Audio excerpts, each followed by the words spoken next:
Welcome into the In the Money podcast for KeenelandSelect.com. I'm Tom Leach, along with Keeneland's Director of Simulcasting, Jim Goodman, and we've got a couple of graded stakes races out west that we'll get to in a moment, but we're going to start our look at the Saturday stakes card up in New York with the 8th race, the Garland of Roses, for 3-year-olds and up at 6 furlongs. And where did you land in here, Jim? Well, this race is one of my favorite handicapping angles. If you look at Delightful Quality on the inside, looks like she is going to be one of the favorites. But she's raced 10 times, and she's got 6 seconds.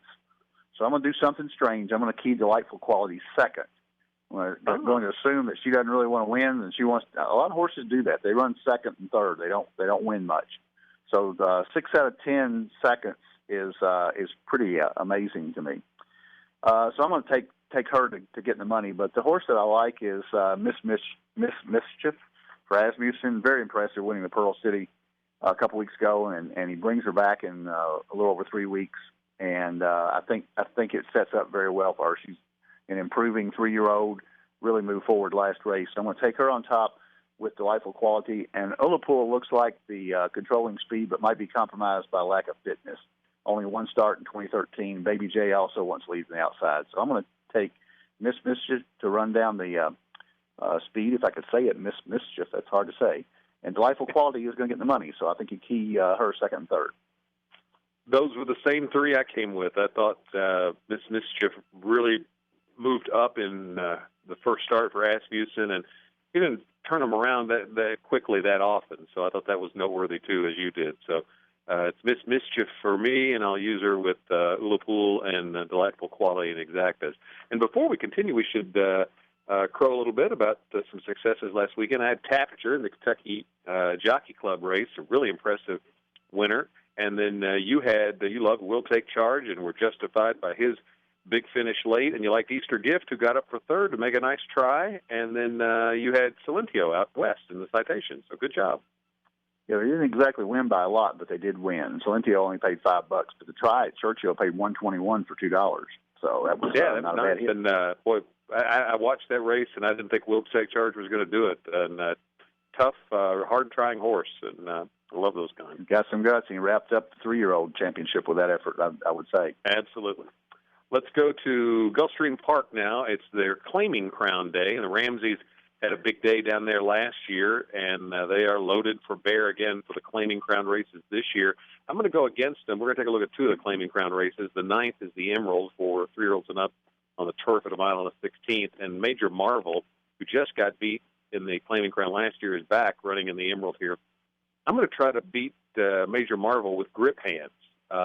Improved performance in the win at Keeneland, which was his last start. Graham motions the trainer, picks his spot well, and this horse has run well on the Gulfstream Park turf course. So for all of those reasons, I'll try to find a little bit of a price, and then Major Marvel strictly the one to beat for me, so I'll just box those 2 in the exact. What about you? Yeah, Major Marvel's won 8 of his last 9, and seems like Ramsey, he has so many horses that are in for claiming prices. He's got a lot of horses that are eligible for these races, and they're giving away $110,000, $150,000 per race down there. I think Major Marvel is the one to beat. I like Political Courage a little bit. There's a lot of speed in here. Plainview, Major Marvel wants the lead. I think that if you get a contested pace, Political Courage loves Gulfstream, 3 out of 5 there. And so I think it may set up for a late rally. Plainview is just the opposite. I mean, if you look at his buyer numbers, it looks like that he ought to be a lock to get in the money, but he's 0 for 4 at Gulfstream on the turf course. So I'm going to go against him and go with Political Courage to upset Major Marvel just barely. The claiming crown jewel is their 10th race, 3-year-olds and up at a mile and an 1/8. How'd you see that one? It's hard to beat Ramsey in this one. So Bernie the Maestro could cap just another huge day for the Ramseys. 3 for 7 at Gulfstream with lifetime best buyer in March at Gulfstream of 102. The other horses in here that I like, Is You Talking to Me, Flatter This, both have a chance, but they need to run their best. I really do like the Ramsey horse here. The other horse, Voodoo Storm, dominated the last 2 at Mountaineer, but that's not quite the same as Gulfstream, and he's 0 for 4 at Gulfstream. So I think Ramsey is a good shot to single the last race. Same here. Bernie the Maestro for me looks like in peak form, 3 wins already at Gulfstream. I use him with Voodoo Storm, Nevada Kid, and Dominant Jeans. but keying on Bernie the Maestro. 2 graded stakes races at Hollywood Park. The 6th race is the Grade 1 Starlet for 2-year-old fillies at a mile and the 16th, and you got some horses that ran in the Breeders' Cup, like Rosalind, ran really well, and then Untapable and Concave, who had trouble trips and ran very poorly. And then you got some horses that are coming off nice maiden wins. I ended up going with Taste Like Candy. Started to pick Rosalind, but it is, Rosalind, Untapable, Concave, all nice horses, but none of them look like they're anything special at this point. And Taste Like Candy coming off a maiden win for Hollendorfer, so this is a bold move, but 85 Buyer is impressive and does indicate the horse that might be special. So I don't know if she is yet, but since I don't think any of the others necessarily are yet, I'm going to take a shot that Tastes Like Candy is something special and can win this and get a little bit of a price with these other stakes-tested horses in there. So I'll use Rosalind, Untapable, and a Baffert maiden winner Streaming, keying around Tastes Like Candy and the Exactus. What about you? The big question mark for me here was the synthetic. The Tastes Like Candy ran at Santa Anita on the dirt and ran lights out with, as you said, an 85 Buyer. Untapable was very good at Churchill and then got a terrible trip at in the Breeders' Cup.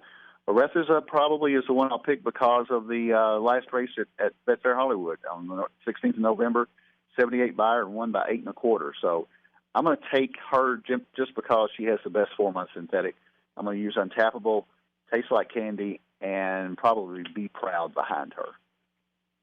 8th race is the Grade 2 Bayakoa, 3-year-olds and up, fillies and mares at a mile and the 16th. Where did you land on this one?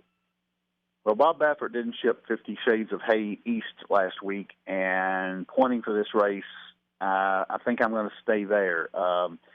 She looks like the best on paper.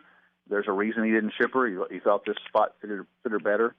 The other horse that I think has a shot is Customer Base on the outside for Tom Proctor. She ran just behind Egg Drop, who was very impressive this weekend, winning wire to wire at Hollywood Park. So I think that race in the Golden Cova makes Customer Base a really tough customer in here, no pun intended. But 50 Shades of Hay is my choice with a cold exacta on top of Customer Base. Broken Sword is the one that I ended up going with, coming off a best performance and Rosario Ride. So I like those two things. Got to use 50 Shades of Hay. Warren's Benita, the 2. Spellbound, the 4. I think it's a little bit of an interesting price play for Mandela that I think could run well in here and get a decent price. Probably should include Customer Base too. I didn't list her just because of the post position, but the Egg Drop angle certainly noteworthy. But Broken Sword's going to be the pick for me. We did have one question from Tony, one of our listeners here on the podcast, asking about the closing of Hollywood Park and any chance it can be prevented. And no, that ship has sailed. As you said, unless you got a boatload of money that you can buy it here at the last minute, it is going to close. A lot of history there at Hollywood Park. They ran some Breeders' Cups there and a lot of other big races over the years. So sad to see it go. Yeah, 75 years. It's kind of ironic. They did a promotional thing this meet, kind of celebrating the 75 years, which was rather bittersweet, I thought. And they closed down, I think, December 22nd is their last race. And it's they threatened to do it for years. They only did it, not do it in 2009, 2010 because of the economy. They just couldn't swing the deal. But the company that bought Bay Meadows bought Hollywood Park, and they're turning it into a residential area. So Santa Anita, Del Mar are going to pick up a lot of those dates. So Southern California racing will still be strong next year. Yeah, it's just very valuable real estate where Hollywood has been. I've had a chance to go there a couple times. It's a neat place.